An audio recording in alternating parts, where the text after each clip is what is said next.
These experts say Xbox won't live through next generation. What's up, y'all? I'm Ray, and this is my channel, Xbox Ready, where we get on and we talk about Xbox stuff.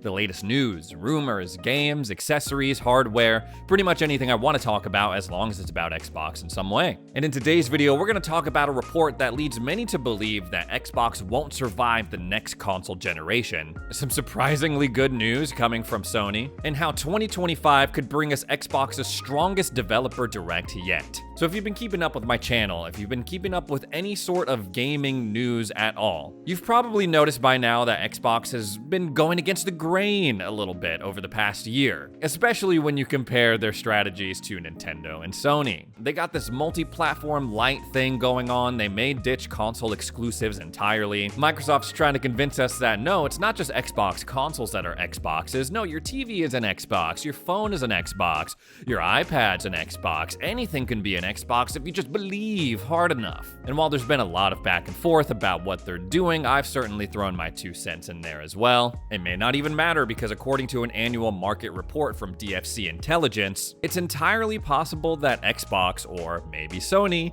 will struggle mightily next generation, leading them to eventually just exit hardware entirely. Let me explain. These guys came out and they published a report and they were like, we got some good news and we got some bad news. They were like, the good news is that with the release of the Nintendo Switch and also Grand Theft Auto 6, we're about to see record growth in the gaming industry in 2025. It's not going to be like the past 2 years where we saw a decline in spending and engagement. No, by 2027, over 4 billion people will be playing games around the world. And the people who are going to be on top of that will be Nintendo. But after that, well, there's only going to be room in the market for one other console: PlayStation or Xbox. They say there isn't room for more than 2 major console systems. Sony or Microsoft will struggle mightily in a distant third place, largely depending on which of those companies can gain early momentum. Let's get into what this could mean for Xbox, but first, a word from our sponsor. This video is brought to you by UFL. Play for football. Why do so many people around the world have such a deep emotional connection with the sport of football? Maybe they love the way it brings people together as a community, or maybe it's because they have an innate drive to be the best. No matter what drives you, UFL aims to capture all the things that make football great, even when it's played virtually. Rise to the top of the football world, not by picking some pre-built team, but by creating your own and developing it endlessly. UFL is free to play, but you'll never have to worry about your progress being reset when a new season or update drops. The game is entirely skill-based, so if you want to claim the title of UFL champion in their global online league, you'll have to earn it on the pitch. UFL wants to take on established leaders in the football sim genre by bringing high-quality next-gen gameplay to Xbox Series and PS5 consoles around the world. It's drawn the endorsement of some of the sport's biggest names like Cristiano Ronaldo and Kevin De Bruyne. Adidas is also the official UFL global season partner. With the Adidas Team Pass, you can get exclusive gear, iconic franchises, and a custom stadium. You can complete quests for unique rewards and enjoy real-world perks like a 15% discount on select Adidas items. Rule the football world without limits. Play UFL now. Play for football. Thanks again to UFL for sponsoring this video. Check out the link in the description to download the game for free and check it out yourself. Now, I mean, do we have to beat around the bush here? Let's just say it out loud. It's probably going to be Nintendo in first place in terms of console sales, followed by Sony with the PlayStation 6, and then third place will once again be Xbox consoles. Xbox sales currently for the Series X and S are down another 30% compared to where they were last year. And on top of that, executives at Xbox and at Microsoft have been like, console isn't that important to us anymore. I mean, I'm sure a lot of good work went into this report and this analysis, but to me, it kind of feels like a South Park bit, because nothing really radical is going on with this analysis. More people are going to be playing games because of Grand Theft Auto 6. Yeah, duh. Wait, hold on. I'm getting something else. Yes, Nintendo, whatever console that they put out, it's going to sell a lot. They're going to sell a lot of consoles.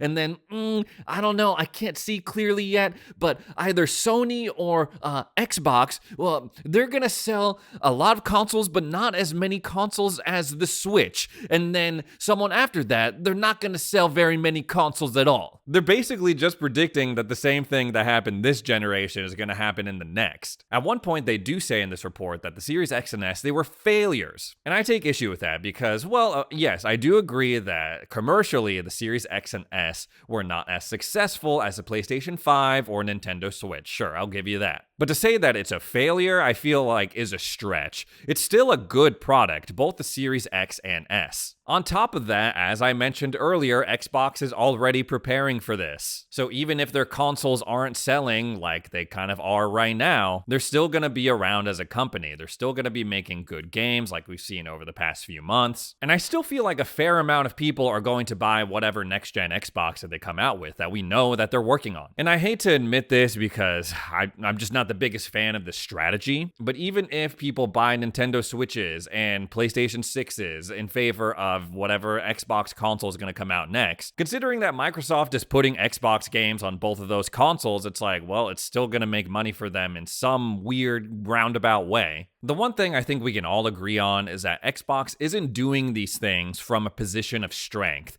It's very reactionary. They're like, okay, yeah, we're behind in console sales again, let's switch it up. And just because they're not going to be dominating sales with the next-gen Xboxes doesn't mean they're going to leave entirely. Where does Valve fit in on all this? Like, well, how is the Steam Deck going to sell and compared to the Switch, the PlayStation 6, and the next-gen Xbox? No one's talking about that because it doesn't matter. Just because they're not towards the top doesn't mean they're going to stop making Steam Decks. Just 6 months ago, Phil Spencer came out and was like, right now, we have more Xbox console users than we've ever had in the history of Xbox. And yes, that is taken into account the glory days of the Xbox 360. They would be absolutely insane to just say, you know what, let's drop all that. Let's not make consoles at all. Let's make all of the fans that we've cultivated over the past 20 plus years, all those people who have bought consoles and have become accustomed to us putting out Xbox hardware. Let's make them buy a PC.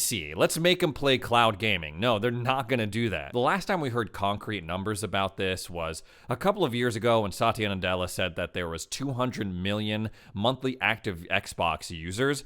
I'm very curious to see how much of those are consoles versus people using the Xbox PC app and cloud gaming. Even if the worst case scenario plays out like in this report with Nintendo at top next generation, Sony in second, and Microsoft a distant third, I still don't think it'll be enough to kick them out of hardware entirely. We know that they're working on an Xbox handheld and a Series X successor, pretty much guaranteeing Xbox consoles for the next 8-10 years. Next generation, we're gonna get at least 2 first-party consoles, and we're probably going to see a lot more beyond that. It's been confirmed that Xbox is gonna have a presence at this handheld gaming conference, where people believe that Lenovo is gonna unveil their handheld powered by SteamOS. It could be a really awesome opportunity for Microsoft to be like, hey, we got an Xbox OS. We know that they're working on some sort of Battle.net launcher that could be used on other platforms, which would effectively set us up for a future where not only are we getting first-party consoles from Microsoft, but other hardware manufacturers are making Xboxes themselves. As much as people want to try and hate on what Xbox is doing with that this is an Xbox thing, and sometimes, yes, it can be confusing, the no exclusives and multi-platform stuff, but heading into Gen 10, there's never been more options when it comes to being an Xbox fan. And I think that's pretty damn exciting. I also don't agree with this line of thinking of people saying, oh, well, if the console player base shrinks, then third-party publishers are going to skip over Xbox because it's not going to be worth it for them from a financial standpoint. I just don't see it happening like that. Like, if it was going to happen, it would be happening now. And still, we're seeing publishers and studios who previously skipped over Xbox go out of their way to make an Xbox version of their game. Square Enix is like, yeah, we want to be multi-platform. We want to be on Xbox. Hoyoverse is like, yeah, we're going to put our games on Xbox too. So unless people know something more than these publishers do, I don't think we have to worry about someone like EA, Ubisoft, or any third-party publisher skipping over Xbox. That doesn't mean there aren't a lot of questions about Xbox's future, though. They pivoted like crazy over the past 6 months, and I'm still taking time to get used to it. I'm still taking time to redefine myself as an Xbox fan. I'm gonna throw in a couple of other things.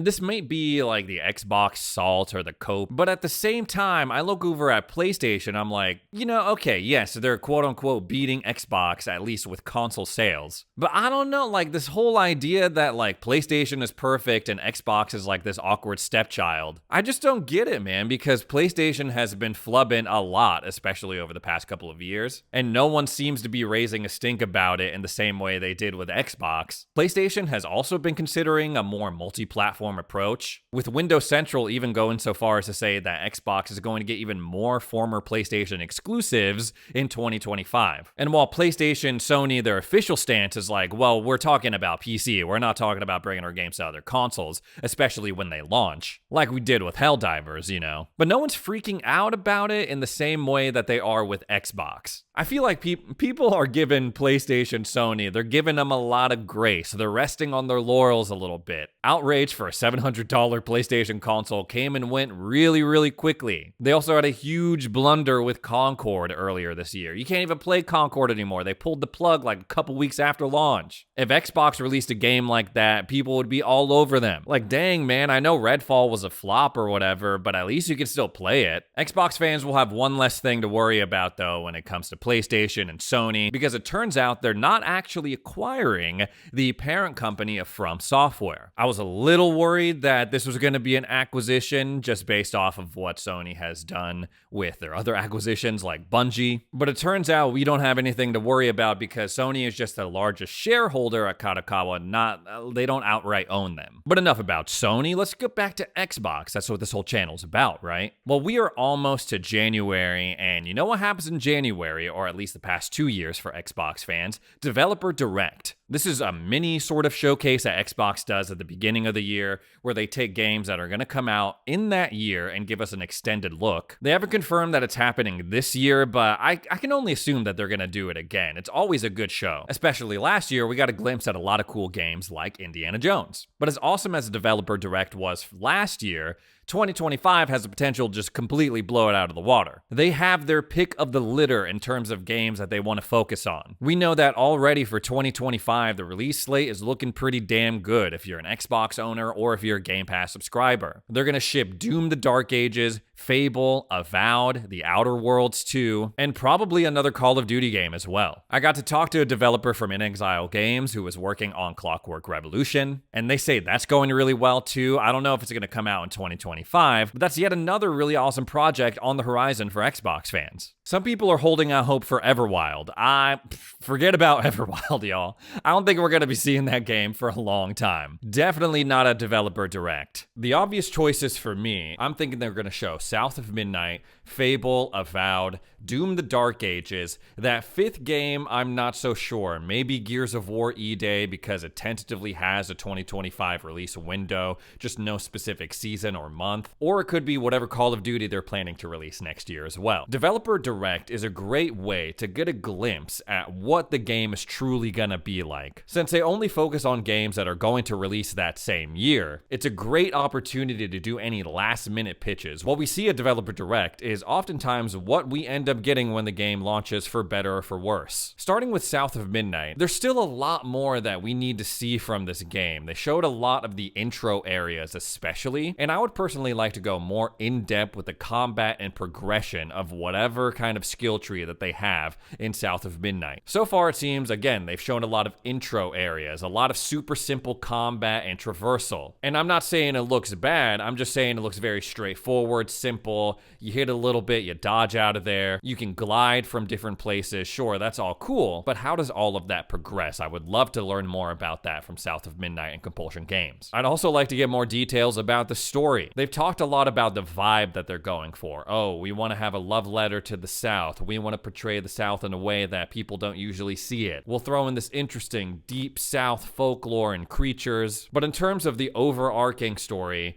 who's the main villain? What is the goal here? These are details I would love to see at Developer Direct from them. Fable, in my opinion, could benefit the most from a Developer Direct showcase. The number one thing I think they need to answer in terms of the internet's priority is, can you make your own character? I don't personally see it, but people really, really, really do not like the main character featured in these Fable trailers so far. The trailers so far that they've put out look dope, the combat looks great, the graphics look great, great, sure. But as a huge fan of the OG Fable, I would really like to see what mechanics and features are being carried over from those old games. Are you going to be able to marry people? Are you going to be able to own property and buy shops around town, contribute to the local economy? What's the class or ability system like? Back in the OG Fable days, you had will, strength, and skill. Are we getting that back, or is it going to be more streamlined? We know that there's a lot of people from CD Projekt Red working on this iteration of Fable,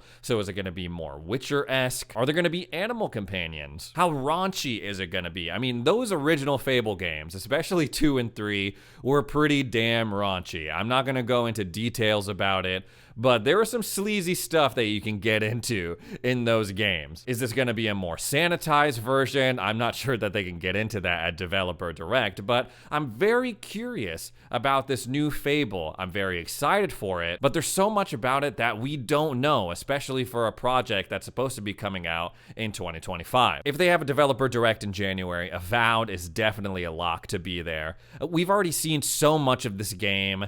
A bunch of people have already played it, me included. So while yes, this is an obvious choice to show up at Developer Direct, I'm wondering what else they can show. Me personally, when I played it, I wasn't a fan of the melee combat specifically. So I'm wondering if they went back to the lab a little bit, made any sort of tweaks or changes. But if you haven't been a fan of anything you've seen of Avowed yet, I doubt there's anything that they can show in a Developer Direct that would change your mind. It is one of the safest bets. This game is definitely coming out in 2025. From what we've heard, it was ready to launch in 2024 for the holiday season, but they were like, no, the schedule's too crowded with Indiana Jones and Stalker, better delay it until 2025. Doom: The Dark Ages is another one of those I feel has a very strong chance to show up as well. It's a good candidate to represent the Bethesda side of things, especially. And I mean, they can take their pick of anything in this game. Anything that they show of this game will be awesome and create hype. It would be really cool to see them do like a deep dive into the different weapons that we've seen in the trailer. They could show off literally anything, literally any weapon that we've seen in those trailers. If they did a 10-minute showcase all centered around the freaking like chainsaw shield that you can throw like you're some twisted version of Captain America, I would call that a win. I'd be like, yes, that is awesome. I'm satisfied. This will definitely not make its way to Developer Direct, but I did see a rumor from our old buddy Ecstasis that we could be getting an announcement about an Oblivion remaster. That is right, the Elder Scrolls 4 Oblivion. One of my favorite games of all time, the first game that I 100%ed. Ecstasis said that not only is the remake or remaster real, but we could be getting an announcement regarding it soon.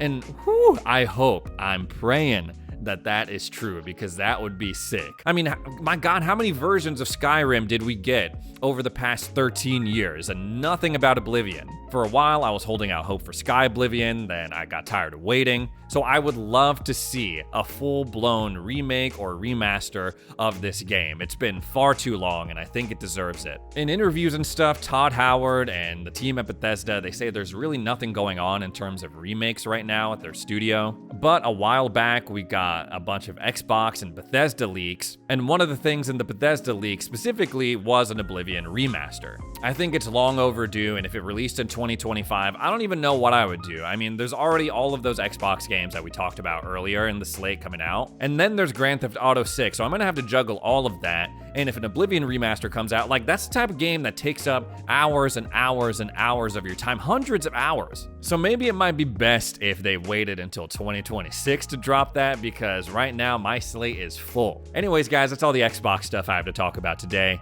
Thanks so much for joining me for another edition of Xbox Ready. If you made it this far into the video, consider subscribing. Help me get to 200,000 subs. Thanks again for watching, and we'll see you in the next video.